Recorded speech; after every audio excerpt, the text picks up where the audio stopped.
Bueno, antes que nada, darle los buenos días. Son buenos días acá, ahí por Lucerna. Serán buenas tardes ya, buenas noches. Buenas tardes, sí. Buenas tardes, bueno. La verdad que es un privilegio grande que nos damos, que está arrancando estos cursos que están referidos. Ustedes saben, tenemos la facultad conmocionada un poco con esto que hemos llamado la actualización del currículum. Ya viene desarrollándose un tiempo esta parte, y entramos en esta etapa ya más de la parte más propositiva.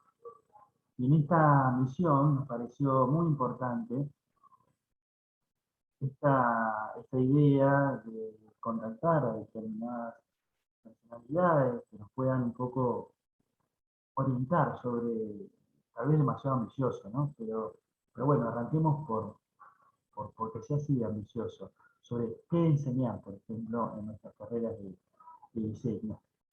Tenemos más o menos el privilegio de contar en el lanzamiento de esta primera actividad, orientada sobre todo a los docentes de la licenciatura en diseño de la comunicación visual, y más o menos decíamos al maestro Jorge Cascar. Nos honra, digamos, esta presencia, y también pone, creo que en absoluta jerarquía, en todo caso, hacia donde estamos orientando el esfuerzo. Tengamos la posibilidad de escuchar a distintos actores, pero bueno, apelando siempre a que estén por así decir, en la vanguardia, por lo menos del discurso disciplinar y pedagógico. Como no nos basta darnos con esos gustos, está con nosotros, ni más ni menos, Carlos Venancio, el decano de la Facultad de Arquitectura y Diseño y Urbanismo de Buenos Aires. Muchísimas gracias, Carlos. Carlos está en esta apertura, y luego va a tener la posibilidad, Dios mediante, podemos decir, que podamos vernos acá en la propia facultad para hacer la jornada de cierre de este curso que está arrancando hoy. Yo, para no dilatar este tiempo, que se corta después las grabaciones, le doy la palabra a Lisandro Boje, que es nuestro coordinador de la unidad de evaluación de la calidad. Nos va a presentar la actividad, y quedamos entonces a su gobierno, que nos referido a este curso. También quiero agradecer mucho a la Secretaría de Posgrado de Información de Recursos Humanos, que da todo el soporte para que esto sea efectivamente un curso acreditable de formación docente. Adelante, Sam. Bueno, buenos días a todos y todas. Muchas gracias por estar acá. Un gracias muy especial a Jorge, que desde el primer momento que contactamos nos puso toda su predisposición, con las diferencias horarias y demás para ser parte de esta actividad. Gracias a Carlos, obviamente, que nos está acompañando. Debe estar Diego por ahí también, de UBA, que nos va a dar una mano en la actividad de cierre. Sabemos, estamos repartidos, con esto hoy hablábamos con Jorge, estas cuestiones que nos suceden en Argentina. Entonces Sergio está en la facultad, yo estoy en mi casa en Rincón, Mercedes en su casa en el centro de Santa Fe, para garantizar que alguien quede de co-hospedador si pasa algo con el internet. Se está grabando, estas conferencias van a estar disponibles en el canal de posgrado, porque sabemos que hay algunas docentes que están en clases en estos momentos, pero bueno, siempre hay clases de diseño toda la semana en la FADU, así que en algún momento, si no tenemos que hacerlo un sábado o un domingo, no nos queda otra alternativa. Yo no quiero abundar en estirar esto, quiero darle la palabra a Jorge. Bueno, yo sé que esto es medio de rutina, pero decir que Jorge es profesor emérito de la Universidad de Alberta en Canadá, que es profesor honorario de la Universidad de Vancouver, fue consejero de la Escuela de Doctorado de Ciencias de Venecia, miembro de honor de la Sociedad de Diseñadores Gráficos de Canadá, y supongo que algunos etcéteras más, que no quiero robar demasiado tiempo porque no queremos abusar de de su tiempo y demás. Todos hemos leído sus textos, todos sabemos o conocimos o escuchamos algunas cosas de Jorge y algunos mucho de ello. Así que, bueno, vamos a dar comienzo a este curso que se denominó ¿Qué enseñar en nuestras carreras proyectuales? Y nos queremos dar la oportunidad de pensar y repensar hacia dónde van nuestras disciplinas proyectuales y qué hacemos en el día a día con nuestra tarea docente que todos intentamos llevar de la mejor manera posible con lo que, el área que nos toca y que nos compete y lo que hacemos. Agradecer a Mercedes también, la coordinadora de la carrera, que me acompaña en este proceso, en estas jornadas. Así que, Mechi, cuando quieras o necesites, por favor.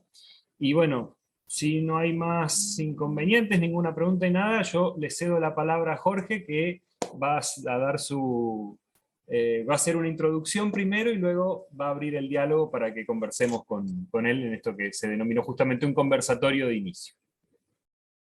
Ok, ¿me tiro? ¿Sí? Adelante, ok.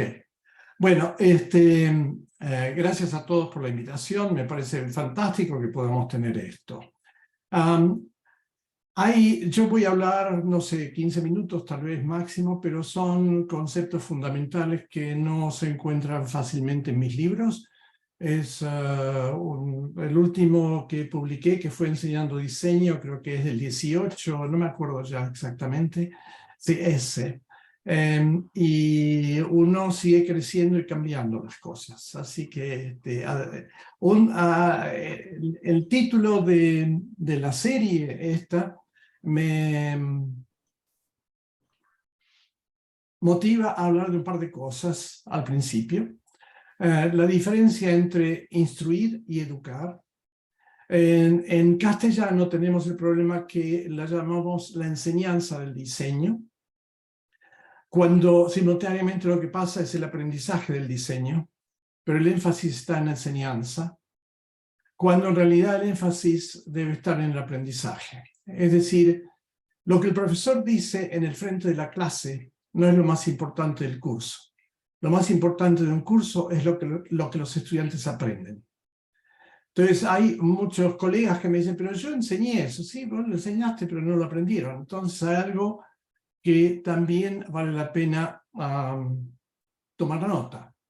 No solo hay que pensar en qué es lo que se debe enseñar, sino cómo se lo debe enseñar. Sí, a través de qué estrategias pedagógicas se produce en el estudiante el descubrimiento del nuevo contenido de pensamiento. Y no sucede como el viejo slogan de Shannon, que él era un ingeniero telefónico, entonces está muy bien, para el teléfono está fenómeno, emisor y receptor. Entre seres humanos eso no existe. Uno no recibe lo que el otro dice, uno interpreta lo que el otro dice basado en la propia personal historia, capacidades, intereses, motivaciones, estado emotivo, etc. Entonces yo les sugeriría, como parte del trabajo de ustedes, empezar a problematizarse la manera en que las cosas están desarrollándose en un curso, no solo qué es lo que se va a enseñar, sino cómo se lo va a enseñar. Y hay otra cosa más que me parece importante.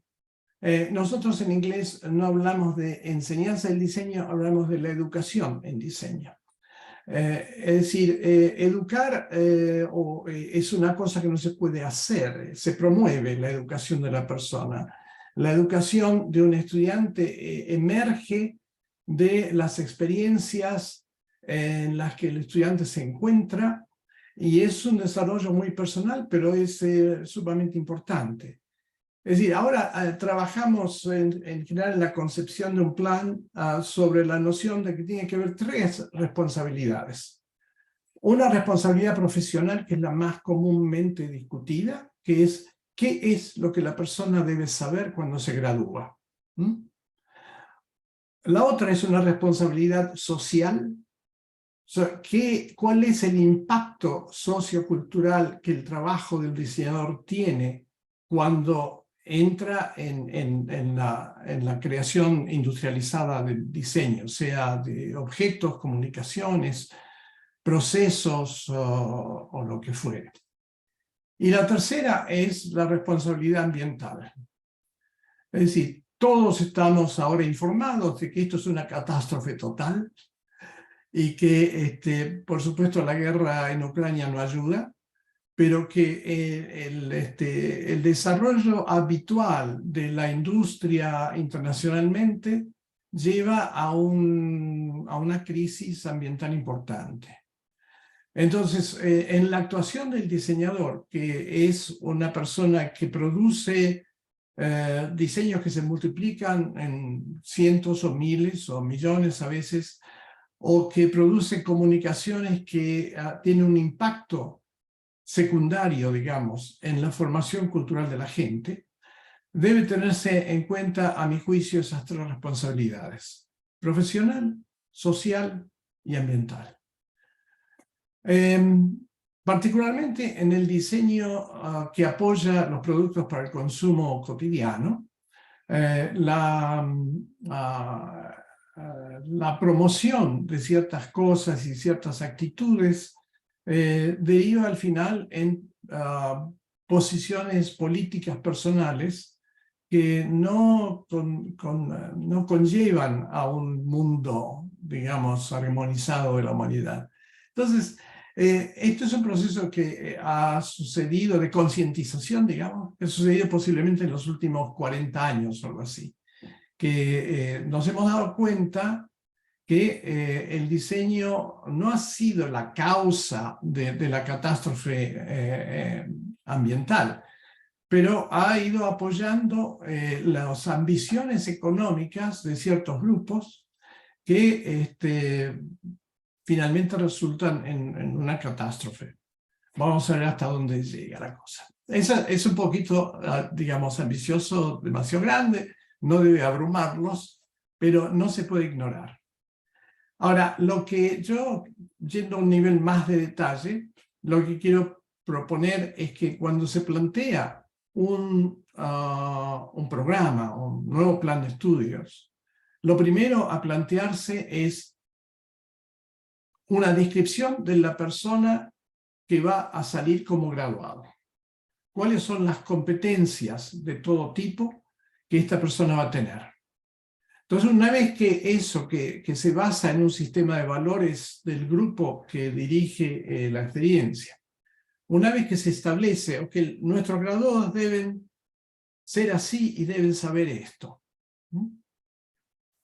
de ahí hacia atrás se desarrolla el programa de estudios. Porque uno puede decir, bueno, en el último año de estudios, para llegar a esto, estos estudiantes tienen que tener estas experiencias. Y cada proyecto que uno se propone, uno debe pensar, ¿este proyecto nos lleva a la formación de esa persona que creemos que sea el graduado o no?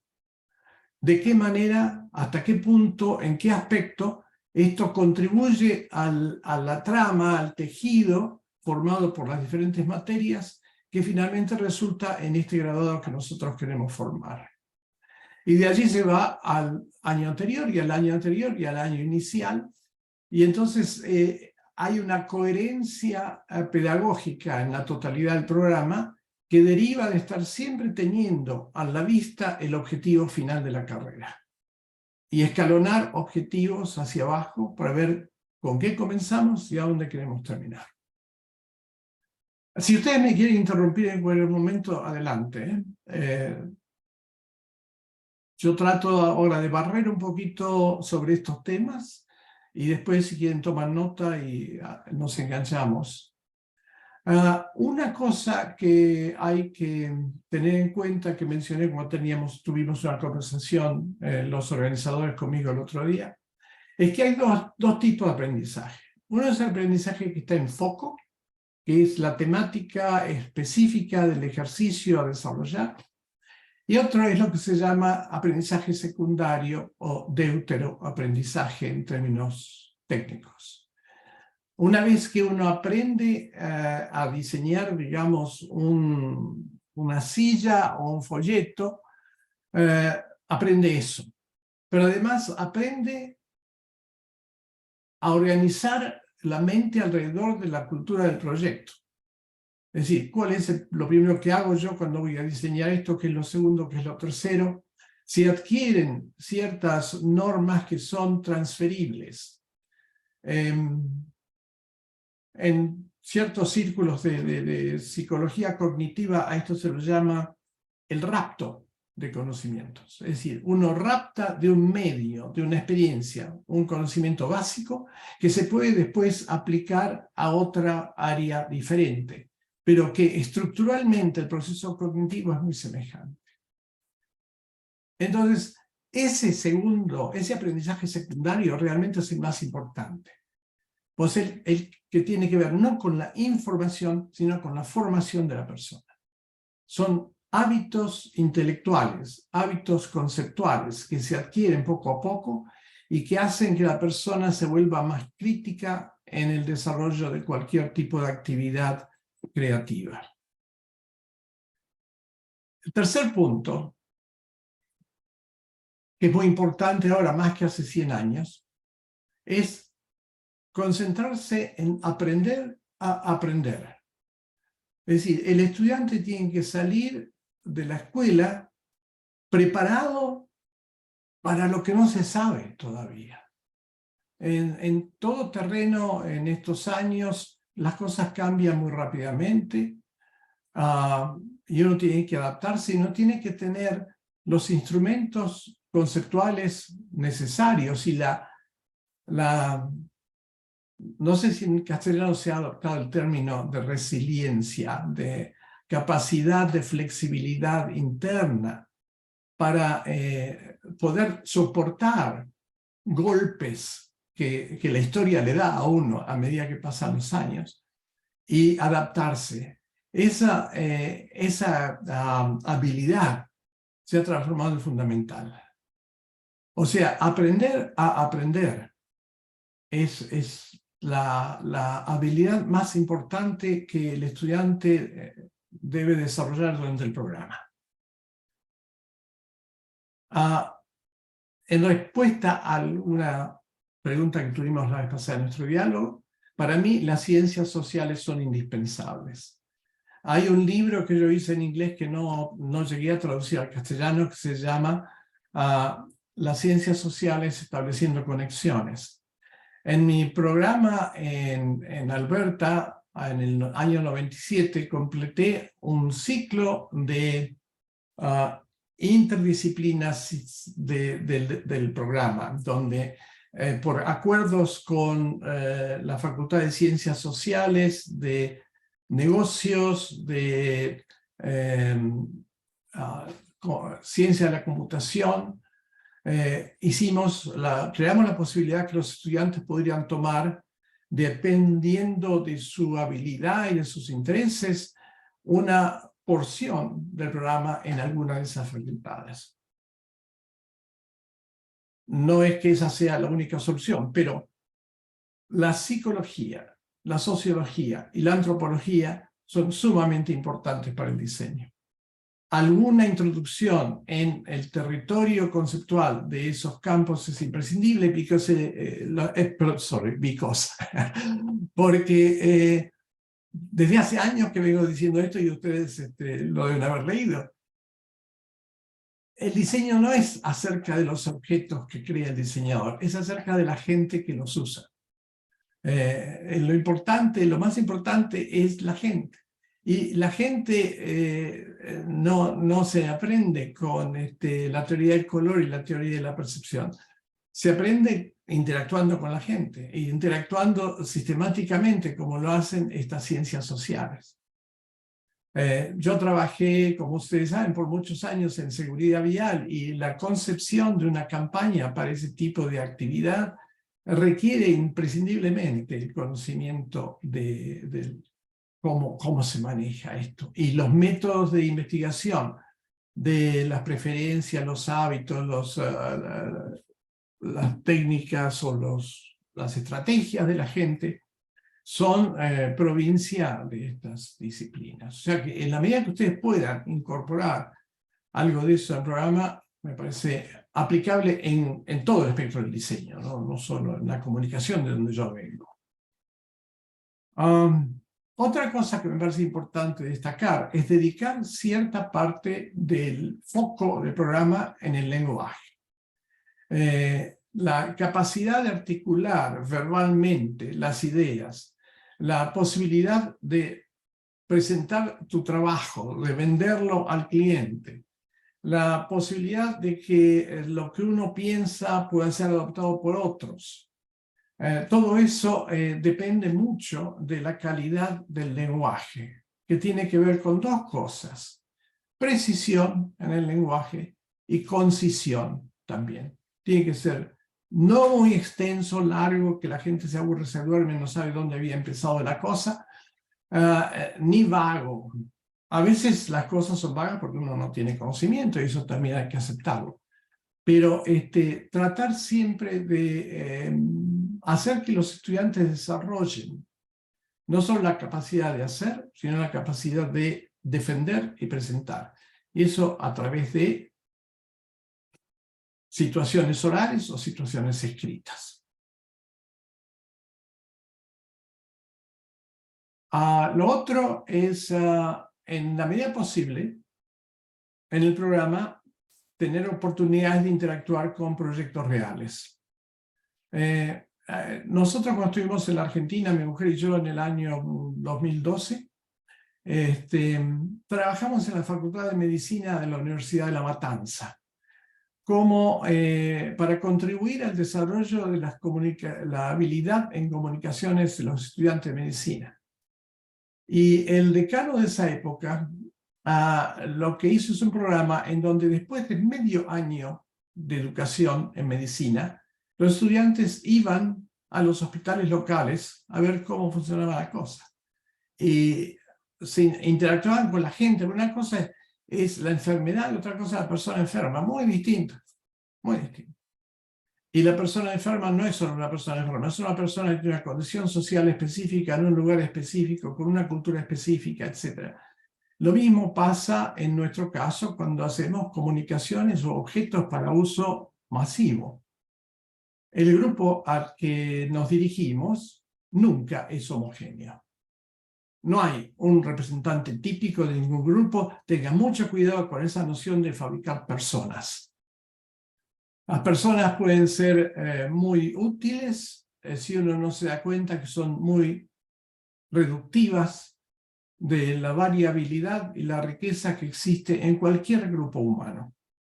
Entonces uno puede engañarse con la ficción de crear personas que dan cierta credibilidad al trabajo, pero que está basado en una reducción de la complejidad de la realidad, que nunca deja de ser compleja. Nosotros somos animales complejos. No hay nada simple acerca nuestro. Entonces, eso es en términos temáticos lo que yo quería decir. Y lo último que quiero decir es que engancharse en un proyecto de diseño en la escuela permite desarrollar una experiencia. Pero uno no aprende de las experiencias, aprende de reflexionar sobre las experiencias. Es decir, hay que fomentar en el estudiante la noción de que en diseño mucho es hacer, pero si se quiere hacer bien, entonces hay que siempre parar el motor y decir, a ver, ¿qué estoy haciendo? ¿Cómo lo estoy haciendo? ¿Por qué lo estoy haciendo? ¿Sobre qué me baso para tomar las decisiones que estoy tomando? ¿Qué pasó en otra situación que me ayuda a entender qué podría hacer en esta? Es decir, hay que instruirlos en la noción de autocrítica y de constante estado alerta de evaluación de lo que se hace. Hace varios años Tomás Maldonado vino a visitar a la Facultad de Diseño en Venecia, cuando estaba mi mujer haciendo el doctorado ahí, y le preguntaron cuál es la condición suya personal que estima que fue más importante en el desarrollo de su vida. Y él pensó un rato y dijo, estar siempre vigilante. O sea, nunca bajar el nivel de atención crítica a lo que uno hace y a lo que uno ve, a lo que a uno le dicen, a lo que uno trata de aprender. Eso es todo lo que quiero decir ahora. Entonces, abro la situación para que me pregunten lo que quieran, comenten. Yo aquí todo oídos.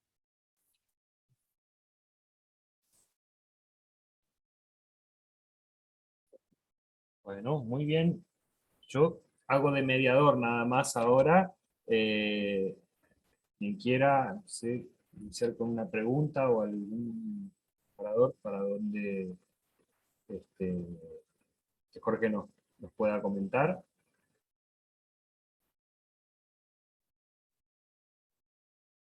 Yo vi muchos estamos tomando notas, estamos vea, caritas abajo y apuntando un montón de todo lo que Jorge venía diciendo. Así que... Bien. Yo entiendo que lo que tiré es muchas cosas, pero puede ser que haya alguna en particular sobre la que a alguien le interese un poco más de detalle, que quiero decir con una cosa u otra. No, adelante Sí. nomás. Andrea. Hola, gracias a la facultad y a Jorge por tener esta posibilidad de diálogo directo.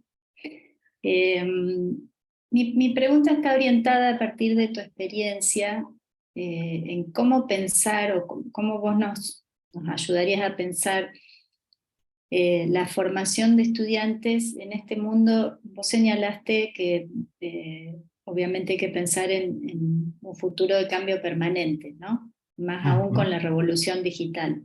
Sí. Y le agrego el tema de inteligencia artificial, ¿no? Es decir, ¿cómo ves el futuro del diseño y en relación a eso, qué diseñadores tenemos que formar atendiendo estos cambios que son tan radicales y tan vertiginosos al mismo tiempo? ¿O qué experiencias sobre eso conoces y recomendás mirar? Ok, yo pienso que esto que tú dices tiene mucho que ver con la noción de que las ciencias sociales son importantísimas. Porque sí, la tecnología ha cambiado, pero el cerebro toma mucho tiempo en cambiar. Es decir, 500.000 de años, una cosa así. Entonces, hay ciertos principios fundamentales de la manera en que lo cognitivo funciona en la gente, en que la percepción visual, auditiva, física funciona, que no cambia mucho. Las tecnologías sí han cambiado y producen a veces estrés en mucha gente. En otras producen una ilusión absolutamente desmedida sobre el poder de las tecnologías. La inteligencia artificial tiene, por el momento, muy poco de inteligencia y mucho de artificial. Es decir, inteligencia, si vamos a la raíz etimológica, quiere decir leer adentro. Es decir, leer adentro de las cosas, viene del latín. La inteligencia artificial no lee adentro de las cosas algo que no esté ya programado adentro. Hay un principio de la cibernética que se llama el requerimiento de variedad. El requerimiento de variedad es que el sistema que representa a otro sistema tiene que tener la misma capacidad de variedad que el sistema observado. Es decir, si nosotros queremos observar una realidad, necesitamos un pensamiento tan complejo como la realidad que estamos observando. No se puede simplificar, porque si simplificamos el instrumento de observación, no vamos a ver ciertas cosas que pertenecen a esa realidad que estamos mirando. Por el momento, y yo no sé si las cosas pueden cambiar fundamentalmente en el futuro, la inteligencia artificial sí tiene, digamos, una capacidad cognitiva que es programable. Uno le puede poner cosas adentro y después eso funciona de una manera semiautomática. Pero hay una tradición en las ciencias duras, digamos, incluyendo la biología. Si ustedes miran a Humberto Maturana, Francisco Varela, dos chilenos que empezaron siendo biólogos, terminando siendo filósofos, epistemólogos, o Gregory Bateson, van a ver que aquello de que uno piensa con la cabeza tiene cierta verdad, pero no total. Uno es un organismo vivo, totalmente comprometido. Es decir, el concierto de piano que se aprende de memoria no se aprende solo con la cabeza. Se aprende con los dedos, con los brazos, con la espina dorsal. Está en todo el cuerpo del pianista. Para hacer un ejemplo, digamos, fácilmente entendible. Nosotros, yo escribí un artículo una vez que se llama, en castellano se llama Cognición, Emoción y otras dimensiones del pensamiento humano. No nos separamos del corazón cuando estamos pensando. Es decir, somos integrados. Entonces, además, si pensamos en la ética, todavía no hay una computadora con inteligencia artificial que pueda hacer ética. Se le pueden incorporar elementos discretos. Un amigo mío estaba jugando con un sistema basado en inteligencia artificial para escribir textos. Y entonces él escribió un texto, se lo dio al sistema y le dijo, hacémelo ahora pomposo, con más autoestima. Y el aparato le dijo, perdón, no estoy programado para hacer eso. El aparato estaba programado para hacer el texto más simple, más corto, más algo así, pero no ni más malintencionado, más humilde sí. Entonces le pidió que le hiciera más humilde y entonces puso palabritas como hacemos esta modesta presentación, bla, bla, bla. Estamos muy lejos de que la inteligencia artificial sea inteligente. Pero de todas maneras sirve mucho en la robótica, en la manufactura, en todo lo que sea un proceso súper complejo, donde haya que manejar una gran cantidad de información, pero la información es discreta. Es decir, es separable, es analizable. Altísima complejidad, pero no compleja. El cerebro tiene alrededor de 1 trillón de neuronas que se comunican unas con otras y que se comunican en doble dirección, y una célula por ahí está comunicada con otras 20.000 células. Es una cosa súper compleja.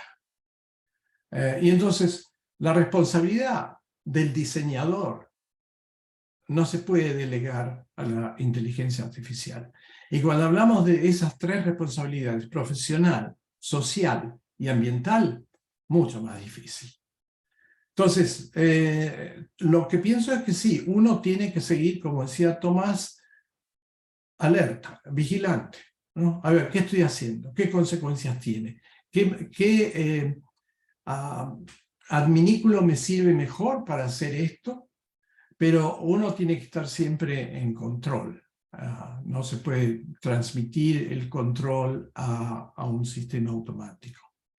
Y con respecto a cambios, los cambios sí son constantes, pero no son constantes en términos, es decir, no son dramáticos en términos de la conducta humana, el pensamiento humano, las dinámicas de interacción.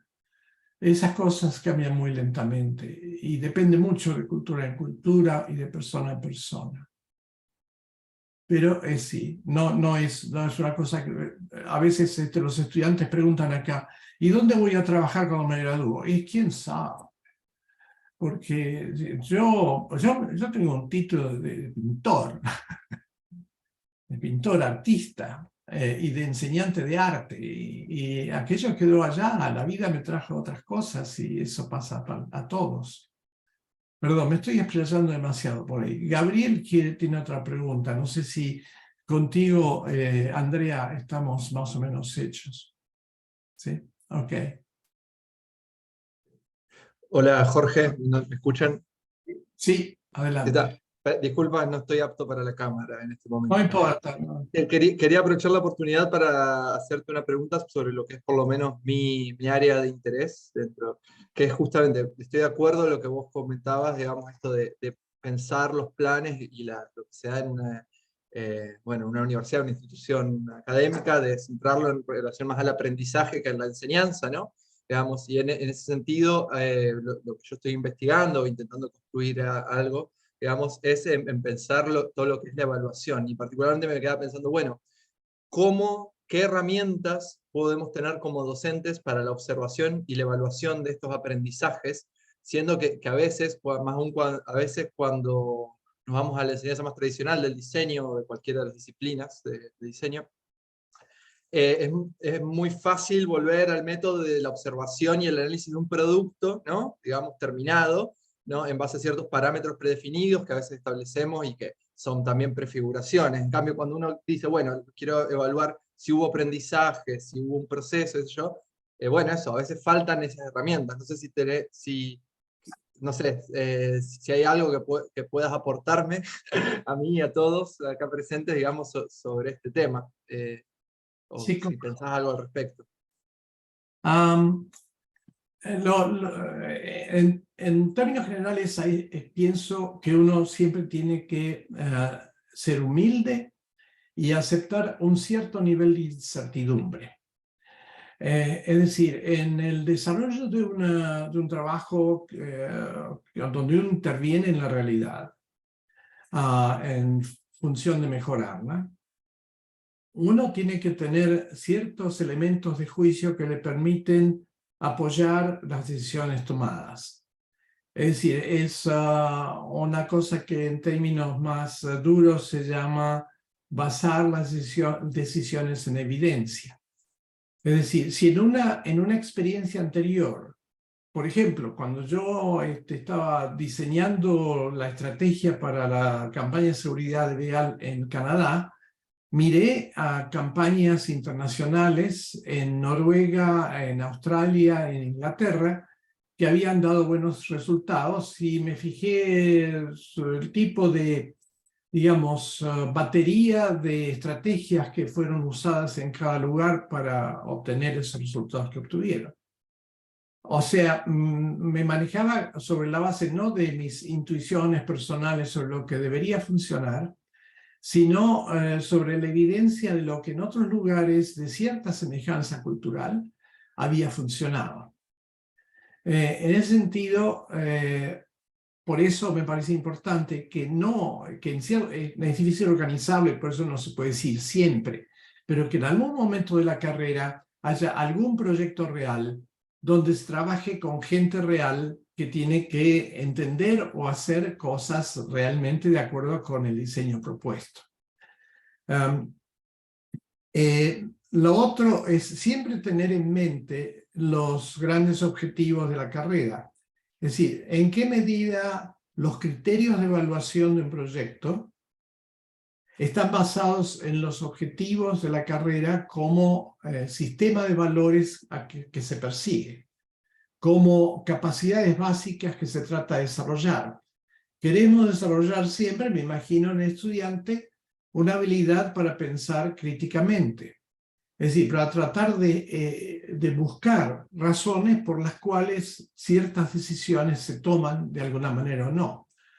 Hay a veces posibilidades de basar las decisiones en estudios muy, digamos, establecidos, como por ejemplo, digamos, cuál es el tamaño que una tipografía debe tener para ser legible en una autopista desde 200 metros de distancia cuando la máxima velocidad es 120 kilómetros por hora.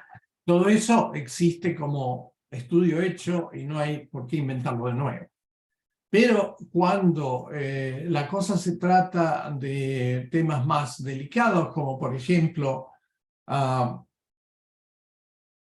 promover en las mujeres de 50 años el control mamográfico para tratar de evitar la frecuencia del cáncer de mama, ahí se tocan temas que son mucho más sutiles y mucho más dependientes de las actitudes de la gente en relación con el tema. Si ustedes hablaran con los conductores peligrosos con los que yo hablé, se darían cuenta que esta gente piensa de una manera muy distinta. Entonces hay que llegar a entender cuáles son los mecanismos que justifican el tipo de conductas en los que ellos se meten, para ver de qué manera esos mecanismos se pueden de alguna manera modificar. Entonces, lo que digo es que sobre la base del conocimiento existente, uno debe ser capaz, en la medida de lo posible, de articular las razones por las cuales un proyecto de diseño se desarrolla sobre la base de una secuencia de decisiones que llevan a que al final el producto sea así. Pero al mismo tiempo ser consciente que hasta que la cosa se implementa no vamos a saber perfectamente bien cómo va a funcionar. Y que lo más importante es eso, es el monitoreo de la implementación, porque ahí es donde está la posibilidad de enseñanza o de aprendizaje, digamos. Un nuevo director de la clínica médica en la ciudad de Cleveland introdujo la noción de sin culpa. Errores médicos existen en todas partes. En Estados Unidos se muere alrededor de 400.000 personas por año bajo cuidado médico. Y lo que él introdujo fue la noción, ok, vos te equivocaste la droga para darle al paciente, el paciente se murió. Vamos a ver toda la secuencia que llevó a ese momento. Y se asigna a un vicepresidente del hospital a estudiar todo esto, y una vez que se sabe todo, se junta todo el personal médico y se dice, esto pasó A, B, C, D, E, F, G. Y no hay culpa, no se castiga a la persona, porque normalmente, en la mayoría de situaciones, un error es sistémico. No es parte de una persona que de golpe no durmió la noche anterior y vino a trabajar borracho. Es toda una cadena de cosas que contribuyen. Y en ese sentido, entonces, hay que decir, bueno, trabajamos en diseño con la mejor evidencia posible, pero sabemos que es prudente implementar esto en un lugar que sea una muestra, no a escala total de golpe, creyendo que va a funcionar el fenómeno. Y vemos cómo funciona la muestra y después de ahí incrementamos la escala progresivamente. Muy bien, gracias. Janina, ¿vos querés preguntar algo? Bien. Me pareció haber visto un gesto, por eso te decía. Mariana, ¿vale? Hola, ¿cómo están a todos? Hola Jorge, gracias por tu tiempo realmente. Para nosotros los licenciados, los primeros licenciados de la carrera, sos como un referente, bueno, muy antiguo, así que me encanta esta oportunidad y agradezco tu presencia. Retomando la pregunta del colega anterior, yo creo que la preocupación pasa, yo soy docente de taller de diseño, soy jefe de trabajos prácticos, entonces estoy a cargo de un grupo, de una comisión. Y bueno, tengo dos cuestiones, ¿no? Una, voy a empalmar con la preocupación del colega anterior, que creo que tiene que ver con evaluar el proceso de diseño y esto que vos tanto comentabas, vislumbrar qué aprendió el alumno, siendo que el resultado final que entrega probablemente no esté, no llegue o llega en determinado porcentaje a los objetivos de la consigna o del proyecto. Entonces, uno muchas veces, creo que esto es lo que decía Gabriel, evalúa el resultado final del alumno cuando en realidad el proceso, si bien el alumno lo presenta, nosotros en la cátedra siempre pedimos que se presente el resultado final y el proceso del TP o del proyecto, pero también uno no sabe cuánto aprendió, cuánto no aprendió, porque estas instancias de reflexión sobre el trabajo las hacemos, pero muchas veces los alumnos participan poco o participan en búsqueda de la aprobación del docente más que de la generación de un juicio crítico o de un análisis reflexivo de la propia instancia del trabajo. Entonces uno como docente, bueno, siempre está en esa incertidumbre de cuánto es lo que aprendió el alumno, qué es lo que faltó aprender, y por ahí, bueno, si vos tenés como herramientas para de algún modo transmitirnos sobre cómo evaluar ese proceso, creo que a todos los docentes acá presentes nos interesa sobremanera, porque por un lado es un poco oscuro el proceso de aprendizaje del alumno, y a su vez, bueno, yo creo que todos nos enfrentamos ante una dificultad para generar, incentivar y estimular la autoevaluación, la autocrítica, la autorreflexión sobre el propio trabajo. Yo como docente estoy en el nivel 3, es decir, que el alumno está ya en tercer año de la carrera, hay como un quiebre, es un taller bisagra, porque viene del taller 2, pasa al taller 3, y lo que tratamos de hacer es siempre generar esa autoevaluación, pero del otro lado nos encontramos con una necesidad de aprobación del docente. Sí. ¿Me explico? Sí, sí. Mira, un par de cosas. Hay que enseñarle a los estudiantes a aprender, lo que decía antes, realmente es fundamental. Hay que enseñarles que el proceso que están siguiendo en la escuela es un proceso asociativo entre el docente y el estudiante. No es un proceso de arriba hacia abajo, del docente al estudiante, el estudiante abre la boca y le llega a la teta. No es así. Si ellos no se empeñan activamente en acumular el aprendizaje, no decir, ok, aprobé proyecto 1, fantástico, saqué un 8, está fenómeno, y después borran todo y empiezan con el proyecto 2. Así la vida no funciona. Pero, ¿qué es lo que pasa? El cerebro es un sistema electroquímico. Para que funcionen las comunicaciones, el cerebro crea la química que hace falta para la transmisión neuronal. Eso toma alrededor del 40% de todo lo que comemos, con un consumo de energía enorme en relación con el resto del cuerpo. Entonces, ¿qué quiere decir eso? Que es un esfuerzo. Aprender es un esfuerzo, y el cerebro es un organismo vago, no quiere trabajar. Y una de las estrategias del cerebro es crear hábitos. Es decir, tú no te preguntas toda la mañana, a ver, ¿cómo me seco hoy? ¿Por dónde empiezo después de la ducha? ¿Empiezo por la cabeza o empiezo por la espalda? No, desarrollaste una rutina, y esa rutina es muy barata. Entonces te secas siempre igual. Si un día tenés un corte, una herida, una cosa así, el problema, porque tenés que romper la rutina y empezar de nuevo. Bueno, una cosa que los estudiantes no entienden porque vienen tremendamente mal educados de la escuela secundaria es que no se trata de aprobar un examen y pasar al siguiente. Se trata de acumular el conocimiento. Yo lo que les aconsejo a mis estudiantes, que en general lo hacen muy poco, todos los viernes, dedícate a la tarde, cuando termina la semana, un par de horas a decir, bueno, a ver, ¿qué aprendí esta semana? Porque está mucho eso de ir a través de la motocicleta, ¿no es cierto? Ay, que esto está listo, tiene que estar listo mañana, esto pasado mañana.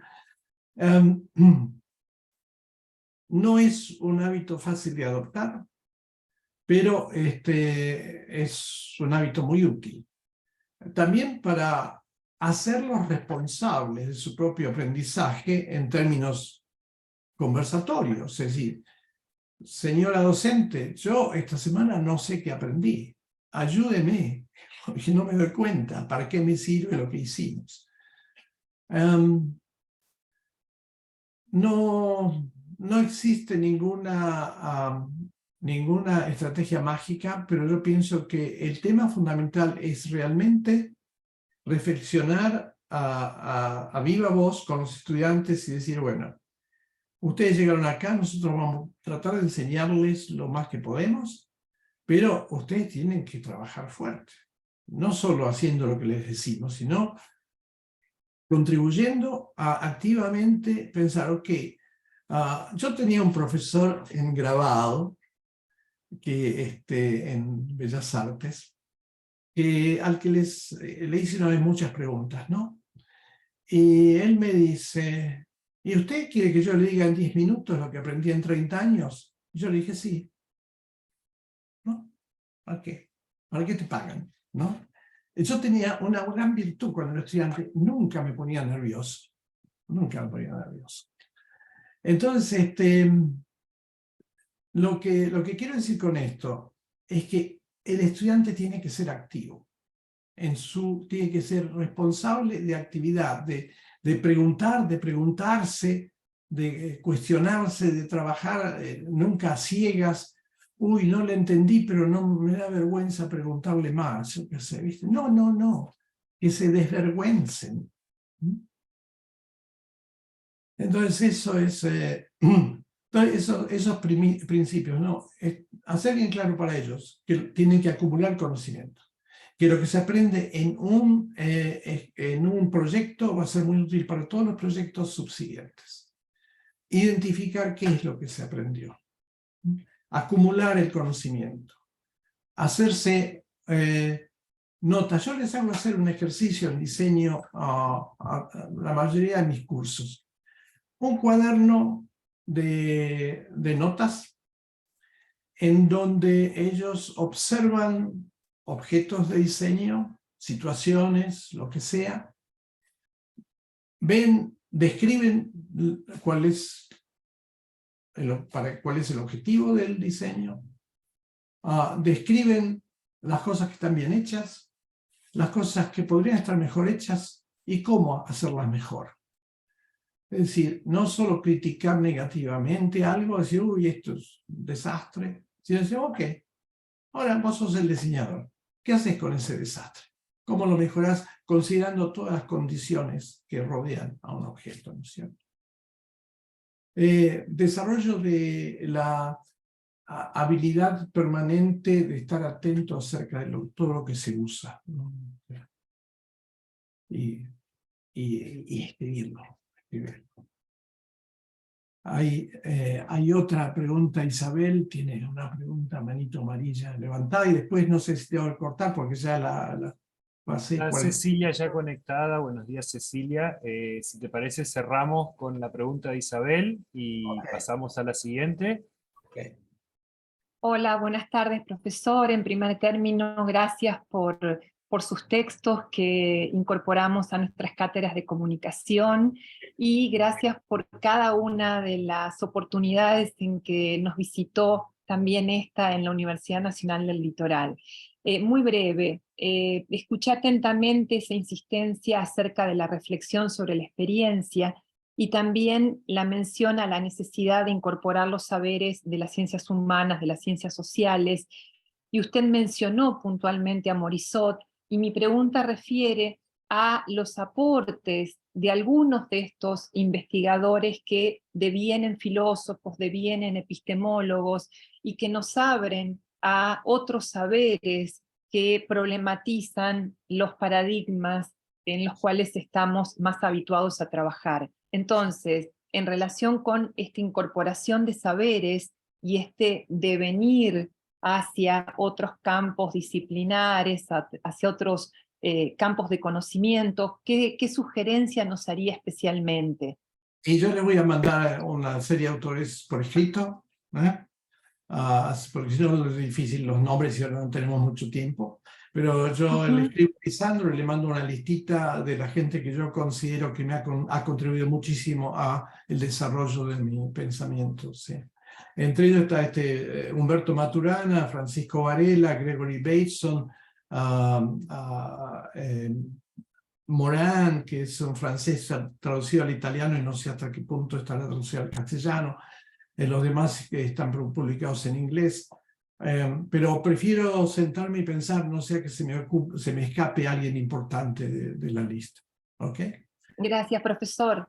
De nada. Y les agradezco mucho a todos y dejo el campo abierto entonces para la próxima oradora. Gracias, Lisandro. Por favor, muchas gracias a vos, Jorge, gracias por tu tiempo. Sabemos que estamos con varias horas de diferencia, pero agradecidos enormemente de escucharte y de compartir este espacio contigo. Sí, yo me tengo que ir ahora porque mi mujer está por llegar aquí. Bien, bien. Bueno, muchas gracias entonces, Jorge, nuevamente. Muchas gracias. Estamos en contacto siempre. Nos mantenemos en contacto. Muchas gracias. Adiós. Bueno, chao. Adiós. Si estamos, ahí está ya Cecilia conectada, no sé de qué momento te conectaste y cuánto has estado escuchando de cómo venía el conversatorio con Jorge, pero bueno, ya estamos en el tiempo, las horas que te hemos convocado a vos, así que bueno, buenos días y, perdón, estoy omitiendo. Por apurado, estoy omitiendo, por no querer robarle tiempo, hacer la presentación que corresponde con la doctora Cecilia Maceo, que es diseñadora gráfica por UBA, es doctora en el área de diseño por la Universidad de Buenos Aires, profesora titular regular de diseño gráfico 1, 2 y 3 de la carrera de diseño gráfico en UBA, es profesora titular y regular de morfología de diseño gráfico de UBA, es profesora de posgrado en Sociología del Diseño, carrera de especialización en Sociología del Diseño, y bueno, como siempre, algunos etcétera que seguramente estamos omitiendo en este currículum resumido para la presentación de nuestros ponentes, pero agradecemos enormemente tu presencia y tu participación en estas jornadas en las que nos proponemos pensar y repensar qué hacemos con la enseñanza del diseño. Cecilia, no quiero abundar ni alargar la presentación, quiero dejarte el tiempo a vos y a las y los docentes para que intercambiemos en este espacio. Dale, perfecto, no hay problema. Si alguien después tiene alguna consulta sobre mi prontuario, la puede hacer directamente. Entré hace unos minutitos nomás para que estuvieras tranquilo de que ya estaba disponible. Antes de empezar, les quiero obviamente agradecer la convocatoria y el interés por el aporte que pueda hacer a este debate que están atravesando. Yo preparé una presentación muy cortita justamente para no dispersarme y aprovechar el tiempo que tengo para hacer mi exposición y después tener más tiempo para el debate, que me parece que es lo más interesante y lo más enriquecedor para todos. Así que voy a compartir mi presentación. ¿Se ve bien? Sí, perfecto. Perfecto. Bueno, yo esta mañana, mientras repasaba un poco lo que iba a compartir con ustedes, volví a mirar la pregunta que encabeza digamos, el eje de la convocatoria para esta charla, ¿no? El qué enseñar. Y la primera respuesta que me salía es, no tengo la menor idea, porque es muy complejo responder qué enseñar. Esto ya, digamos, lo habíamos charlado en su momento. El qué enseñar tiene múltiples respuestas según quién se haga la pregunta. Y yo pensé un poco en función de eso, compartir con ustedes de algún modo un cierto posicionamiento metodológico en torno a cómo se piensa qué enseñar. Es decir, más que centrarme en qué enseñar, pensando en la enseñanza proyectual futura, que podemos apenas vislumbrar, porque los cambios en nuestros campos disciplinares son sumamente acelerados, y lo que nosotros podamos pensar hoy ya era viejo ayer, por lo cual lo que me parece interesante, así como en los talleres de diseño lo que intentamos es aportar a nuestros estudiantes una lógica de pensamiento proyectual que les permita resolver cualquiera sea el problema que se les presente, compartir con ustedes una lógica de pensamiento de qué factores intervienen al momento de responder a esa pregunta,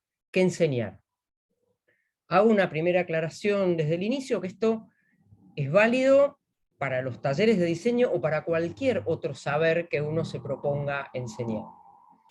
Pero si pensamos, en este caso en particular, en el diseño gráfico como objeto de enseñanza, porque en eso se transforma cuando pensamos una propuesta de enseñanza, que entre otras muchas cosas incluye los contenidos, que es este famoso, y disculpen si vuelvo, pero es intencional, este famoso qué enseñar. Entonces, lo primero que tenemos que pensar es en un proceso de construcción de nuestras concepciones disciplinares. Si yo me pregunto qué enseñar para enseñar diseño gráfico, a ese que enseñar le antecede una pregunta, que es ¿qué es el diseño gráfico? Otra pregunta que tiene tantas respuestas como personas nos propongamos responderla. Y no es que estoy esquivando dar una respuesta, sino que asumo la complejidad de estas preguntas que nos hacemos, con la modestia de saber que la respuesta que yo pueda dar es solo la mía, pero no es necesariamente la única ni la más válida, es la mía. ¿Por qué nos hacemos estas preguntas? Porque nosotros enseñamos lo que pensamos. Cuando nosotros enseñamos cualquier saber, estamos enseñando de ese saber aquello que pensamos. También enseñamos lo que aprendimos, ya sea que lo enseñemos considerando los mismos contenidos o que nos hayamos puesto en cuestión alguno de esos contenidos. Pero lo que aprendimos es un insumo ineludible para pensar cualquier propuesta de enseñanza. En el contexto particular en el cual nosotros enseñamos las disciplinas, un contexto que compartimos con la formación en los niveles superiores, los que enseñamos estos saberes somos, en general y mayoritariamente, profesionales que en muchos casos nos desempeñamos en esos campos. Muchos de nosotros, no es mi caso porque yo me dedico exclusivamente a lo académico, pero muchos colegas docentes ejercen su práctica profesional. Por lo tanto, en lo que enseñan también emerge aquello que hacen. Y finalmente, y no necesariamente porque esté en último lugar, enseñamos lo que deseamos, aquello a lo que aspiramos a lograr a través de nuestras propuestas de enseñanza, aquellos profesionales cuya formación esperamos y deseamos acompañar, aquel saber que deseamos transmitir. En definitiva, por lo menos desde mi personal perspectiva, la enseñanza tiene mucho de deseo. Deseo de cambio, deseo de acompañar, deseo de aportar al crecimiento. Por lo tanto, nuestra propuesta de enseñanza, cualquiera sea el contenido que decidamos, va a estar de algún modo atravesado por lo que pensamos, lo que aprendimos, lo que hacemos y lo que deseamos. Esto opera de algún modo como desde una perspectiva estructuralista, y en este caso antes mencionaban a la sociología, me estoy apoyando un poco en esta charla en Bourdieu, si se quiere, estos haceres, pensares que guían nuestra toma de decisión, de algún modo nos han estructurado, y al ponerlos en juego en la definición de contenidos para una asignatura, los estamos de algún modo constituyendo en estructurantes de el modo de entender la disciplina y su práctica de nuestros estudiantes, quienes a su vez, en este proceso circular que propone Bourdieu, también van a, de algún modo, aportar a cómo otro se estructura, cómo otro es atravesado y determinado, de algún modo, por este conjunto de saberes. También en este proceso, porque si nos quedamos con lo primero que yo comentaba, pareciera que todo se centra en cada uno de nosotros. Y nosotros, al momento de definir los contenidos de una asignatura, no somos más que actores coyunturales. Definimos nosotros porque somos los que estamos en este momento, pero en otro momento decidieron otros y más adelante van a decidir otros. Por lo tanto, necesitamos, más allá de reconocer cuánto de nosotros hay en esa toma de decisiones, necesitamos reconocer que es subjetiva y por lo tanto tiene que atravesar un proceso de objetivación. Tenemos que tomar distancia de esos saberes, conocimientos, prácticas y deseos individuales para poder trabajar de un modo más objetivo.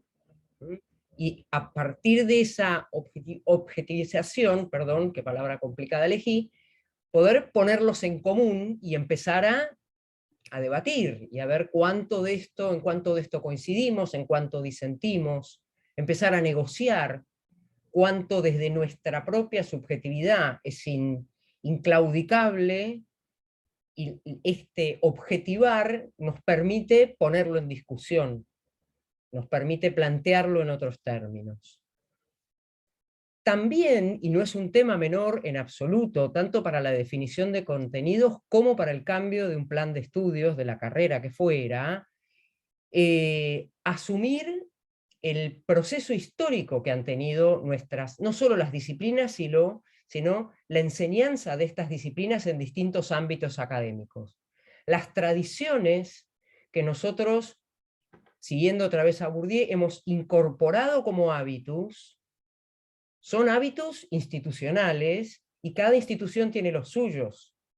Tiene su propio sistema de valores, tiene sus propias creencias, tiene sus propios objetivos y sus propios modos de hacer.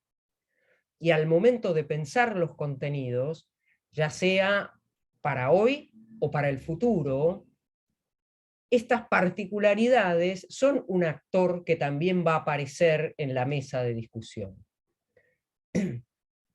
Esto supone entonces objetivar de algún modo el capital cultural incorporado, ¿no? Lo que hemos aprendido no solo en nuestra formación profesional, en nuestra formación docente y en nuestra formación como sujetos de una determinada sociedad y de un determinado tiempo y espacio. También capitalizar la experiencia profesional y la experiencia académica en esta suerte de juego de extrañamiento y objetivización. Tenemos que mirarnos enseñando, mirarnos hablando sobre diseño y discutiendo sobre las concepciones de la disciplina. Porque definir la concepción de la disciplina, y algún par de cositas más que ahora voy a mencionar, es la base para pensar los contenidos. Porque los contenidos lo que hacen es dejar emerger lo que nosotros pensamos del campo disciplinar que estamos transformando en objeto de enseñanza. Entonces, esta suma de capital cultural, experiencia profesional, experiencia académica y este proceso de extrañamiento es lo que permite construir la concepción de la disciplina. Según, y ahora vuelvo a las lógicas y las tradiciones institucionales, según las lógicas particulares de cada institución, tendremos que pensar en una concepción común, en como yo utilicé, digamos, en su momento al presentar mi tesis doctoral, como una suerte de ecualizador, donde cada taller, a partir de una concepción general, acentúa o disminuye la presencia de ciertas dimensiones de esta concepción de la disciplina. Pero en definitiva, es la base de la construcción de cualquier propuesta de enseñanza. A mi particular entender, si eso no está claro y consensuado, es difícil pensar en términos de contenidos y de objetivos. Porque el qué enseñar depende del qué pensamos y qué creemos y qué hemos acordado que es el diseño. Tendremos que ponernos de acuerdo en esta discusión para poder construir los cimientos que nos van a dar bases sólidas para pensar luego en contenidos, objetivos y estrategias didácticas, en qué entendemos por proyectualidad. Cómo pensamos la especificidad de nuestra disciplina. Y cuando digo especificidad de la disciplina me refiero tanto al diseño gráfico en relación con otros diseños, o a la asignatura taller de diseño en relación con, por ejemplo, me voy a poner a mí de ejemplo, para no involucrar a nadie más en este proceso, con qué entiendo yo por morfología. Si yo no tengo claro qué entiendo por morfología y no tengo claro qué entiendo por diseño, en el contexto de lo que entiendo como diseño gráfico, difícilmente pueda pensar en términos de contenidos. ¿Sí? Porque las fronteras entre las áreas disciplinares son muy porosas, entonces hasta que uno no tiene claro cuál es exactamente el territorio del saber en el cual se va a mover, definir contenidos y objetivos suma niveles de complejidad a los muchos niveles de complejidad que ya tiene este proceso decisional. También el posicionamiento en el campo disciplinar, otra vez, de la especificidad de los diseños dentro del campo de las disciplinas proyectuales y de la especificidad de la asignatura dentro del plan de estudios. ¿Cuál es el rol que tiene esa asignatura cuyos contenidos tengo que definir? Y finalmente el posicionamiento profesional en la sociedad de la que nosotros formamos parte de manera ineludible. Y por lo tanto nuestro rol como profesionales también entra en juego en este proceso decisional. Como si esto no alcanzara, tenemos también que pensar en qué entendemos por enseñanza de una disciplina proyectual. ¿Cómo pensamos que ese saber que hemos definido en una primera instancia, a cuyas ideas centrales hemos acordado, cómo pensamos que se enseña? Y otra vez volvemos a mi segunda pantalla. Pensamos que se enseña por cómo hemos aprendido, por cómo venimos enseñando, por cómo hemos visto que otros enseñan. Nuestra propia experiencia en el campo de la enseñanza es una referencia ineludible, pero también tenemos que pensar en, bueno, si estamos hablando de la enseñanza de una disciplina proyectual, si tiene nombre propio, eso significa que tiene características propias, por lo tanto habrá que definir cuáles son. Y ahí otra vez hay que volver a revisar, volver a objetivar aquello que en algún momento incorporamos como hábitos, y solemos pensar que es la manera en la cual se hacen las cosas. Y la manera, entrecomillado, no existe. Existen tantas maneras como docentes se pongan a reflexionar sobre cómo se enseñan las disciplinas proyectuales. ¿Sí? El último punto es tal vez el más complejo porque es el del que menos conocimiento tenemos, si bien recién muy acertadamente Jorge Frascara hacía algunas observaciones sobre lo que debieran hacer los estudiantes para aprender, todavía es casi una caja negra, ¿no? Cómo aprenden nuestros estudiantes. Sí tenemos algunas referencias, algunos emergentes en cómo los vemos actuar, en cómo trabajan en los talleres, pero eso no necesariamente supone haber logrado objetivar el aprendizaje de cada uno de nuestros estudiantes, con lo cual sí lo que tenemos que poder hacer es tener muy claro lo anterior, porque hay un lugar de incertidumbre al cual obviamente se le suma la incertidumbre de la disciplina, que va a ser siempre para nosotros incierto. Entonces, para poder navegar con esas incertidumbres, el proceso decisional anterior debiera permitirnos ciertas certezas.